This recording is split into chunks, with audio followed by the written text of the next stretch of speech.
Hello everyone, my name's Damola and I'm here on Hubbee to talk to you about my experiences to hopefully give you some advice.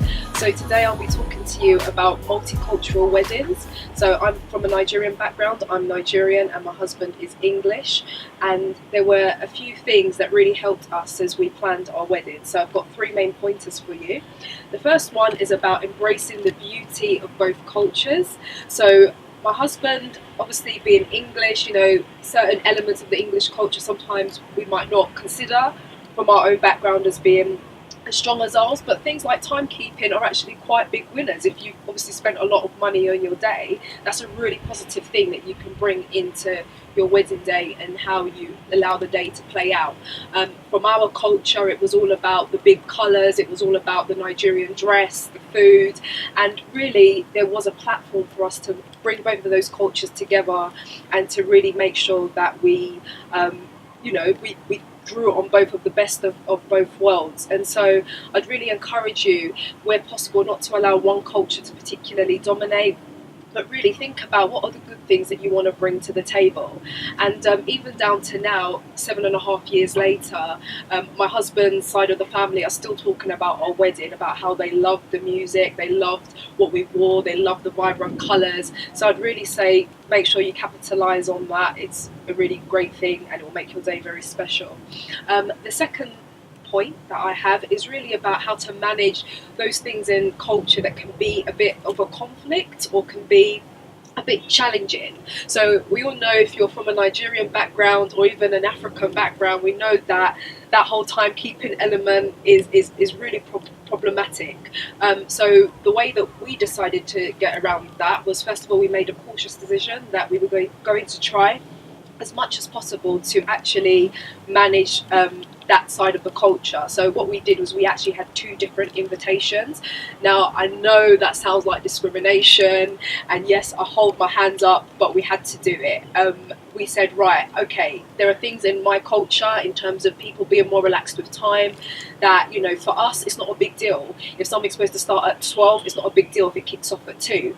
But from my husband's family, being English, if you say be there at 12, they're already there at 11 o'clock. So we needed to manage that. So we said, right, we'll have 2 different invitations, and it sounds really terrible, but the English invitations, we had the correct time, and the Nigerian invitations, or people we felt would be late, we actually put it about an hour earlier, and that worked out for us and made sure that everything was running in terms of clockwise, in terms of time. And the final point of advice I'd like to give is just about being considerate and being willing to compromise. So being considerate, I'd say it links to my previous point about preparing people. I think if you're being considerate, particularly like, Nigerian background, like for me, it was like I wanted my husband to dance into the venue, I wanted him to do a lot of things that we do in our culture, and he wants to do it for me, but his personality, he's like a lot more quiet than I am, he's a lot more reserved, he's like, I can't dance. And so it was really like, okay, these are things that really mean a lot to me and things that I want to do, but trying to be considerate about it in the process and think about, okay, how can we make it more comfortable for him? So we had some dancing practices. I know that sounds funny, but not everyone can move. So we had some dancing practices and it made him feel comfortable, and his brother and sister were also in the bridal train.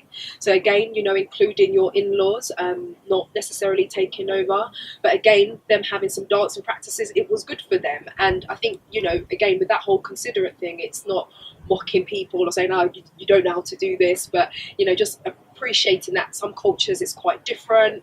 I know my husband was really nervous about it, about so many eyes being on him, how he would look, but I think the practice really helped. Again, just embrace your culture, love your culture, definitely capitalize on the best in your culture, but definitely don't allow it to be that your culture has to be the predominant thing that overrides and makes other people feel out of place. I think particularly our Nigerian culture, if you're Nigerian, we're proud, we love our culture, it's wonderful, it's great, but I think there are ways that we can also make sure that we're not just taking over, and that we're also bringing people on board and compromising. So for us, the time was a big compromise.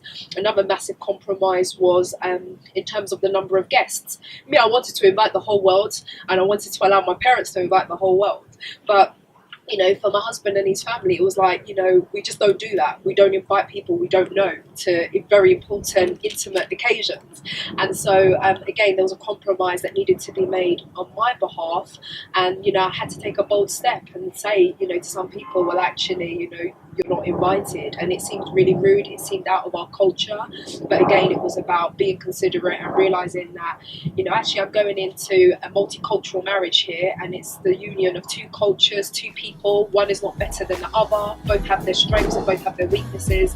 So really just celebrating that and starting the way you need to go on in your marriage. So those are my personal tips, and I hope you find them helpful. And yeah, log into Hubbee. There's going to be lots of good tips with us.